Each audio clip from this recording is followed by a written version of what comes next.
Income tax return भरने की आखिरी तारीख करीब आ चुकी है। अगर अब तक आपने आईटीआर फाइल नहीं किया तो बिना देरी किए ये काम निपटा लीजिए। आईटीआर भरने की आखिरी तारीख 31 जुलाई 2022 है। रिटर्न भरते समय लोग कई बार गलतियां कर जाते हैं, जिसका आगे चलकर बड़ा खामियाजा भुगतना पड़ सकता है। हम आपको बताएंगे आईटीआर भरते समय होने वाली गलतियों के बारे में, ताकि आप ऐसी भूल ना करें। सही आईटीआर फॉर्म का चुनाव सबसे अहम है। आपको कौन सा आईटीआर फॉर्म भरना है ये कई फैक्टर्स पर निर्भर करता है, जैसे आय के स्रोत क्या हैं, क्या कोई आवासीय संपत्ति है, क्या विदेश में कोई संपत्ति है, या किसी कंपनी में आप पार्टनर हैं।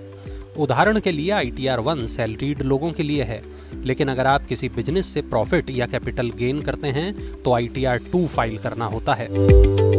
आईटीआर भरते समय पर्सनल जानकारी ठीक देना बहुत जरूरी है। गलत जानकारी देने पर रिटर्न फॉर्म रिजेक्ट हो सकता है। रिफंड का दावा करने वाले टैक्स पेयर्स को बैंक खाते की सही डिटेल्स देनी चाहिए। साथ ही बैंक अकाउंट प्री वैलिडेट होना चाहिए। आईएफएससी कोड या बैंक खाते से जुड़ी जानकारी सही नहीं होने पर रिफंड फंस सकता है। कई टैक्स पेयर्स टैक्स से छूट प्राप्त आय को आईटीआर में नहीं दिखाते हैं, जैसे पीपीएफ से ब्याज के रूप में आय, सुकन्या समृद्धि योजना का ब्याज, रिश्तेदारों से मिला गिफ्ट। टैक्स से छूट प्राप्त आय नहीं दिखाने पर आयकर विभाग पूछताछ कर सकता है। डेडलाइन के बाद आईटीआर फाइल करने पर जुर्माना देना पड़ता है। अगर आप 31 जुलाई 2022 से पहले रिटर्न फाइल करते हैं तो गलती होने पर आईटीआर में संशोधन कर सकते हैं। निर्धारित तारीख के बाद आईटीआर फाइल करने पर रिवाइज की इजाजत नहीं मिलेगी। वहीं डेडलाइन के बाद रिटर्न फाइल करने पर 5 लाख रुपए या उससे कम टैक्सेबल इनकम होने पर 1000 रुपए लेट फीस लगेगी। 5 लाख रुपए से ज्यादा की आय पर लेट फीस 5000 रुपए होगी।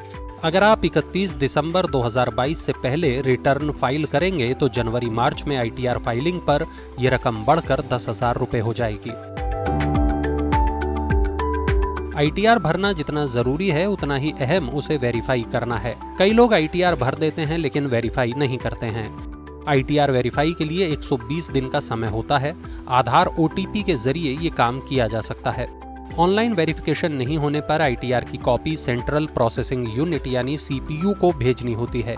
जब तक आईटीआर वेरीफाई नहीं होता आपका रिटर्न प्रोसेस नहीं होगा।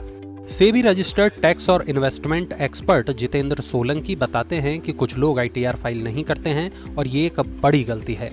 अगर आपकी आय टैक्सेबल है और आप टैक्स नहीं भर रहे हैं, या फिर अगर आपने इनकम को लेकर मिस रिपोर्टिंग की है, तो ये माना जाता है कि आपका मकसद टैक्स चोरी है।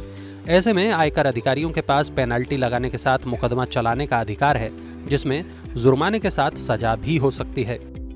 इन गलतियों के अलावा और भी कई चीजें हैं जिनका जिक्र tax payers income tax return में नहीं करते हैं। इसमें प्रॉपर्टी या अन्य किसी निवेश से कैपिटल गेन की जानकारी न देना, फॉर्म 26AS और एनुअल इंफॉर्मेशन स्टेटमेंट का फॉर्म 16 से मिला न करना, सभी इनकम सोर्स की जानकारी न देना, बैंक से मिले ब्याज को रिपोर्ट नहीं करना और प्री फिल्ड डिटेल्स ध्यान से चेक नहीं करना शामिल है।